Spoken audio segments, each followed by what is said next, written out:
Hello guys, welcome back to my channel. So ngayon guys, magdo-drawing tayo ng mukha. Magbe-makeup pala kasi tayo'y papasok na.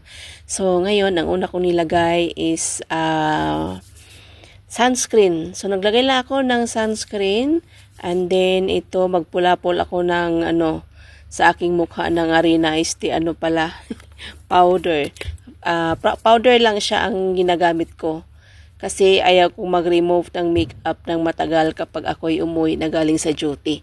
So ngayon, ito ay magkikilay kasi kilay is life. So ayan, nagdo-drawing na si Inday kasi wala tayong kilay.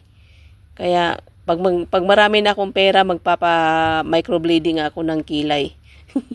Kasi ayan, wala talagang Ang hirap mag-maintain ng kilay kada araw-araw lagi kang nagdo-drawing kasi wala ka talagang masyadong buhok sa kilay mo. Hindi tayo maswerte sa ating kilay pinanganak. Kaya ayan, lagi tayo nagdo-drawing ng kilay. Kaya ayan, minaster ko talaga yung magkilay kahit hindi man perfect. At least, alam mo yun, ay may kilay pa rin tayo. Makapag-drawing. So ngayon, ang una kong nilagay is light na color.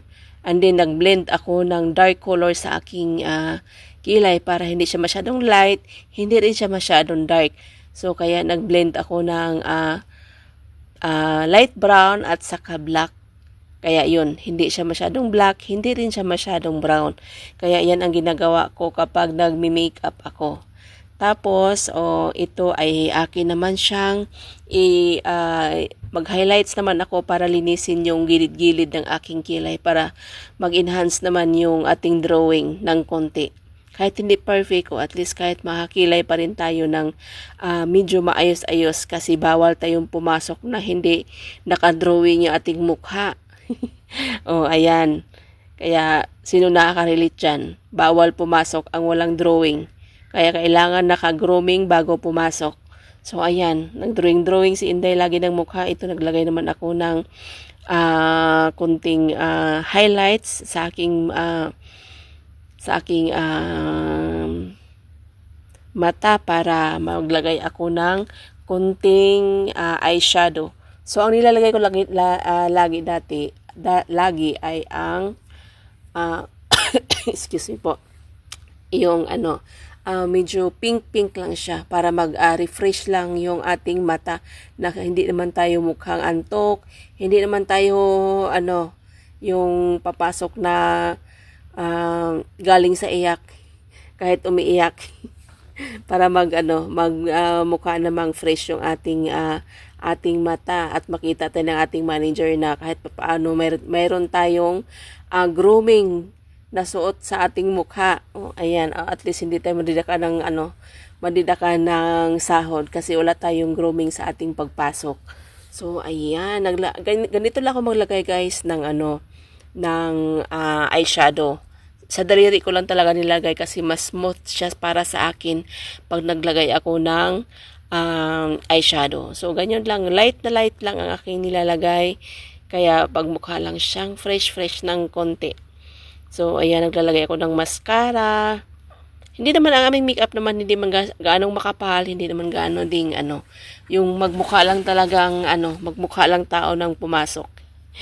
Ayan, kasi ganun yung maglagay ng mascara. Yung mascara ko, ilang taon na yan o buhay pa. Regalo pa yan sa akin ng aking customer. Kaya, ayan, ginagamit ko pa. Ayan, kailangan pag nagkilay o taas-taas talaga yung laki-laki mata, ganyan. Open lang.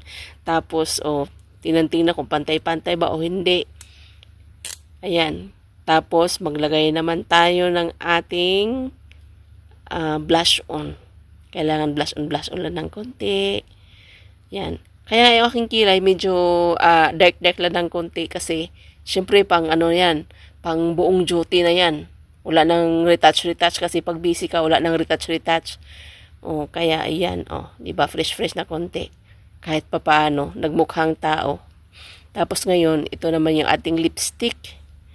Di ba yung aking lipstick, napaka-cute.